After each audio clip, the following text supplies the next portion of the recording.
everybody. Hello. Welcome, welcome, welcome to Making Art Public. I am your host, Shonda, your Public Arts Commissioner here in Palm Springs. And today we have another magnificent artist with us today, Shanah.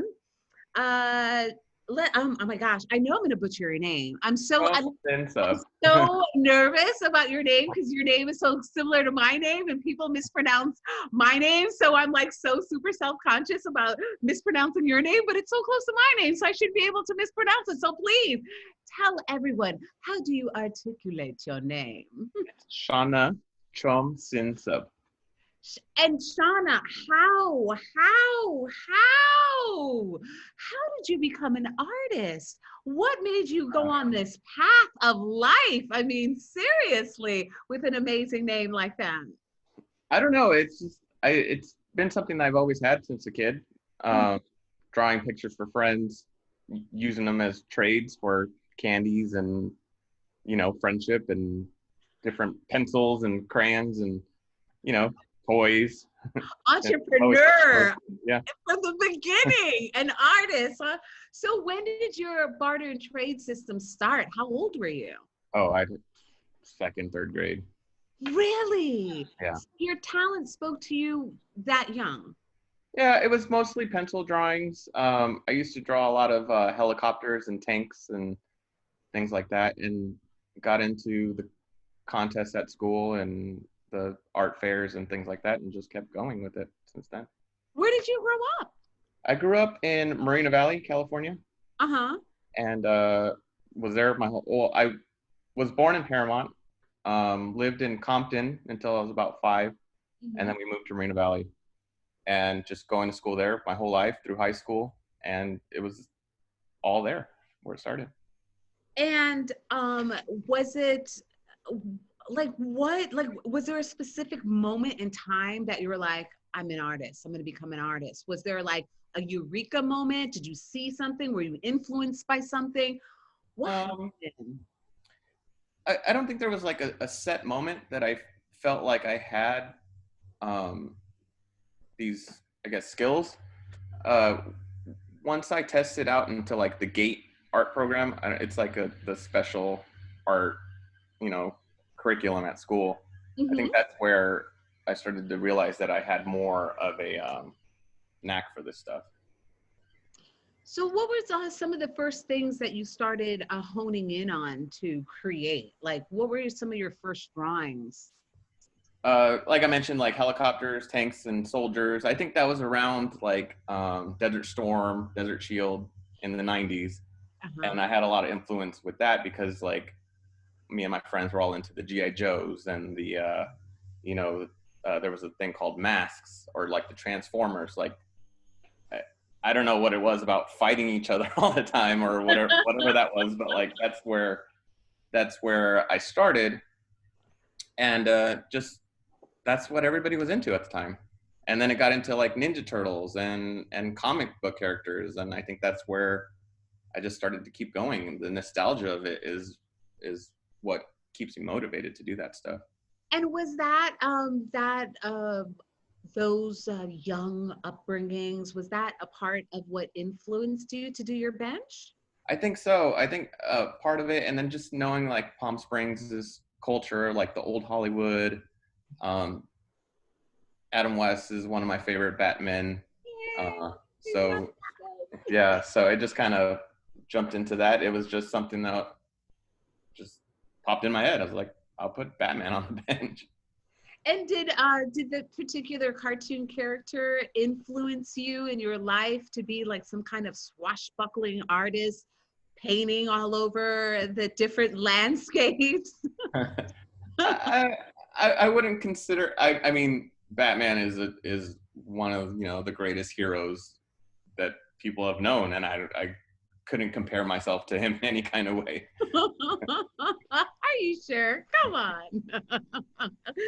So what came about, like when you, tell us the process of how you got one of the benches. It was a friend of a friend recommended me to reach out to you guys. And just through email, I corresponded back and forth, and I did a mock-up. I'm a graphic designer by day, so I mocked it up, Photoshop, put it all together, and then just got it approved by you guys, and we went from there. You're a graphic artist by day, so please tell us more. You've been able to make a living of being an artist. Please tell us, what is that like? Yeah, graphic design I've been doing for 20 plus years. I started at the White Sheet here in the Valley, and I am now at Cord Media. And I've been there for next year will be 10 years that I've been doing that. I'm a creative director there, and yeah, it's been a great career. I've won a few awards, and it's going well. Tell us more, because there are people out there that are like, how am I going to make a living at being an artist? And here you have achieved doing just that. Tell us your trajectory. Did you go to school for art, or did you, what was the, do tell. Yeah, I don't know. When I went to college, I stayed close to home. Just a little bit of fear in my mind, in my heart, and so I went to Cal State San Bernardino, out in San Bernardino. So still 40 minutes from home. Didn't know what I was going to do. I knew I wanted to do something in art, so I just started taking classes here and there. But then graphic design kind of like stood out as, because you work with computers and it's more today's trend. So I kind of just fell into it. And honestly, I failed my first round of classes in graphic design, and I had to take the courses over, and I started all over, and finally like buckled down and got through it. Got my first job at the White Sheet out here, and I was there for a few years, and then just jumped around to different jobs. I was at the Healthcare Marketing Group, which is a firm that does a lot of East Coast medical doctors and things. So I have a lot of medical background for design, and then found a couple other places, but then landed at Cord Media, and we work with the Living Desert. We work with casinos. We work with some real estate developments, and it's been great. It's been a fun ride, and I wouldn't trade it. And have we seen your artwork throughout the Valley? What are some of the things that we've seen? I don't know if you've seen when the river had the dinosaur windows, there were vinyl wraps on those windows. I did those. Billboards for the Living Desert. Yeah, I've done a lot of different things in the Valley that have been around. If you go to the Living Desert now, the acrylic pole banners, the lion and rhino cutouts, because they're trying to introduce lions and rhinos soon. Those are all designed by me. And that's so amazing. You're like being an inspiration to so many kids right now that are like reading comic books, thinking, parents are thinking that those kids are wasting time, but you're here to tell us that that's not time wasted. That's actually research. No, and I encourage my own kids to like just have that fun quality of like just not, I mean, yes, take it serious and work hard and do all those things, and that's what I do, and I show them that too. But I also think that it's important to have that like fun, like kind of not totally carefree, but just a little bit of carefreeness in your life, so that you're not, especially now in these times where it's like super hectic and scary and completely different. It's good to have that kind of freedom, that artistic freedom, and And has our new normal, has that affected you as an artist? How has that for a while, yeah, it like the Living Desert closed. A lot of businesses closed down, so a lot of marketing is always, that's the scary part about marketing, is that it's pretty much one of the first things to go, because businesses, they need to cut back on their costs and their things. So yes, I was for a while just but now that things are opening up again and we're getting back to it, things are picking up again. So it is a roller coaster for sure. It's up and down, and that's just like any other place that's like a service type field, especially art. Like arts, yeah, because nobody wants to really like get into that right now, or like buy things that they don't need to. They're scared, and so. And do you feel like now more than ever is a time that we would need art to heal what we're going through? Oh, definitely, definitely. I actually am just, and especially with extra time on my hands, like I've been producing a lot more things and refining my crafts and learning more things. But I kind of, I also do cosplay. So I build costumes and I build my sons and my Halloween costumes. So I have to like change my mindset to that because I need to start now. And I already started. So it's like, I need to do that now. So it seems like you're creative in every aspect of your life. Are you now in the process of wanting to create something else to happen in the Valley? Is there like a project that you would love to produce or an idea that you would love to get into fruition that you've been thinking about? I would love, there's a few different things. I've done a few murals, but I would love to get like a large scale, like 50-foot wall. Oh, You wow. know, I would love to do something, you know, That large big. like that. I've also wanted to get a sculpture on El Paseo. I'm not really a sculptor. Um, you know, I don't have much experience in it, but I would love to build something for that because I do build um, different things, and I have experience in like wood or like metal. I can weld, but I've never really got into that, and I would love. I like to get into everything and Mhm. just have like a more well-rounded background because I don't feel like I'm an expert at any particular thing, but I feel like I'm decent enough to like paint, weld, carve wood, you know, different things. A little bit of everything so you Yeah, can do something more of what you already have. yeah, and I Oh, like to blend it all together too. right. And when you were painting your bench, what kind of feedback were you getting from people walking by? How was it for you out there in the 100+ heat, or did you Oh get yeah, the cooler days? I went the first day and I stayed out there until 3 o'clock. And I had a easy up, so I was under shade, but it was hot. It was definitely, especially like having to like cover up and then wear your mask. And I didn't wear it the whole time. I was in my own space, but like if I had to go wash the brushes or go get food or whatever, I had to put the mask on, and that's not a fun situation to be in. I got a lot of positive feedback. Lots of it's going great. I can't wait to see it. People driving by honking, uh, yelling Batman, or doing the old school Batman song, or like even just saying their own onomatopoeias where they're like bam, boom, like, you know. So that was really fun.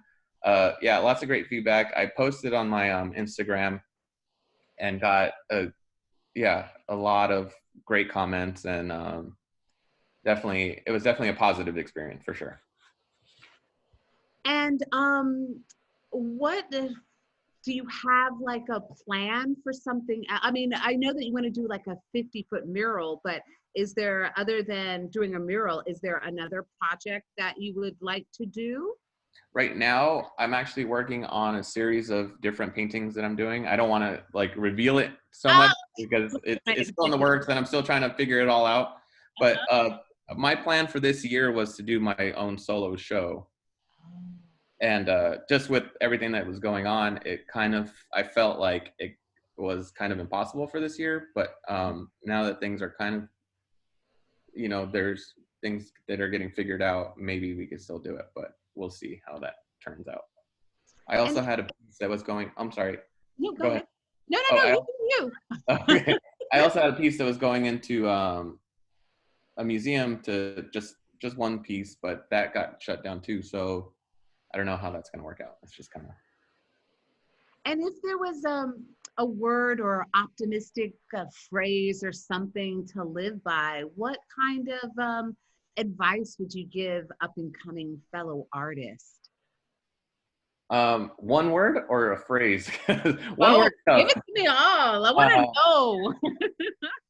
well, I would say, first of all, I would say that don't give up on whatever you're doing. Like, it, if you doodle, if you draw, if it's not for anybody else, if it's just for yourself, I would say to do it. Like, there's no better feeling than to like express yourself, and maybe that's the word, is expression. Just keep doing it, and don't let people bring you down. Don't let the negative comments. I've been through a lot of critiques, and especially in graphics, like working with clients and different people that are going to critique it. You just have to let it roll off your back. Don't have too much ego to think that like your poop doesn't smell, or you're not going to please everybody. So I would say just keep expressing yourself and just keep doing you. Oh, thank you so much. Those are the words that we really needed to hear today. I mean, really, that's so amazing that you're able from such a young age to find those influences and follow that trajectory to a job in the arts. I mean, it's such amazing. I commend you. We're so excited to have you. We're so excited about your bench.